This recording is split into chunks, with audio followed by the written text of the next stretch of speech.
નમસ્કાર, આપ નિહાળી રહ્યા છો એબીસી ન્યૂઝ. હું છું મેઘા અગ્રાવત અને જોઈએ આજના સમાચાર વિગતવાર.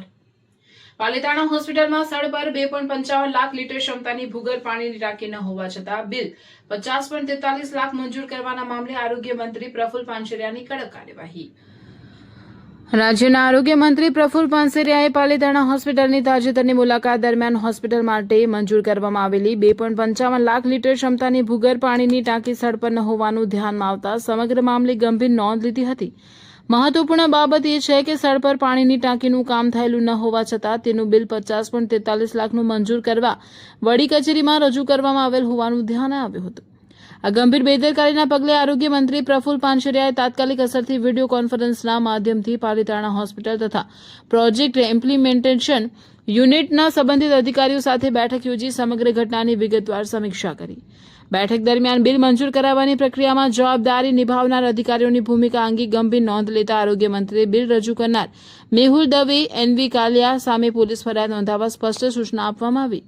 આ સમગ્ર મામલામાં સંડોવાયેલી ધર્મનંદન કન્સ્ટ્રક્શન સુરતની બ્લેકલિસ્ટ કરવાની કાર્યવાહી કરવા તેમજ ફરજમાં બેદરકારી બદલ 2 સંબંધિત ઇજનેરો સામે ફરજ મુક્તની કાર્યવાહી કરવા પણ આરોગ્ય મંત્રીએ પીઆઈયુના અધિકારીઓને આદેશ આપેલ.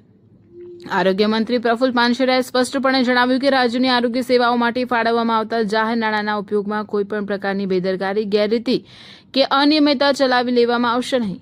સરકારી આરોગ્યલક્ષી વિકાસ કાર્યોમાં ગુણવત્તા, પારદર્શિતા અને જવાબદારી સુનિશ્ચિત કરવી એ રાજ્ય સરકારની સર્વોચ્ચ પ્રાથમિકતા છે. જનતાના નાણાંનો એક પણ રૂપિયો બિનજવાબદારીપૂર્વક ખર્ચાય નહીં અને મંજૂર થયેલા વિકાસ કાર્યો સ્થળ પર વાસ્તવિક રીતે ગુણવત્તાપૂર્વક અને નિર્ધારિત ધોરણો અનુસાર પૂર્ણ થાય તે માટે આરોગ્ય વિભાગ દ્વારા કડક દેખરેખ રાખવામાં આવી રહી છે.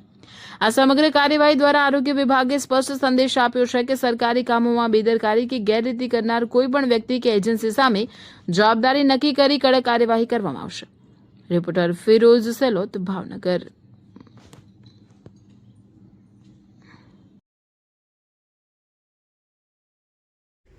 ગુજરાતના આરોગ્ય વિભાગ દ્વારા પીઆઈયુ દ્વારા અનેક હોસ્પિટલ, પીએચસી, સીએચસી સેન્ટર રિપેરિંગના કામો ચાલે છે.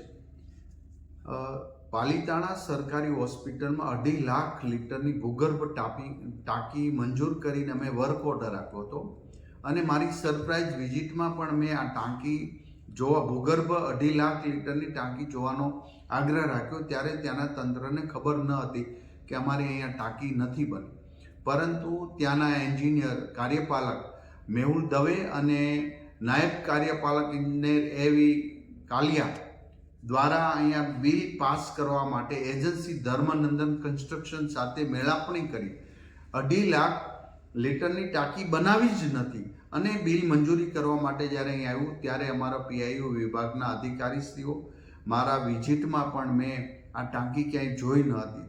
સંપૂર્ણ તપાસ કરતા ત્યાં ટાંકી બની જ નથી અને 55-56 લાખનું બિલ અહીંયા મંજૂર કરવા માટે આ બંને એન્જિનિયરો અને ધર્મનંદન કન્સ્ટ્રક્શન સાથે મળીને જ્યારે આ કૌભાંડ રચ્યું છે ત્યારે કાર્યપાલક ઇજનેર અને નાયબ કાર્યપાલક ઇજનેર બંનેને ફરજ મોકૂફી આજે કરી દેવામાં આવી છે. એમને સસ્પેન્ડ કરી દેવામાં આવ્યા છે.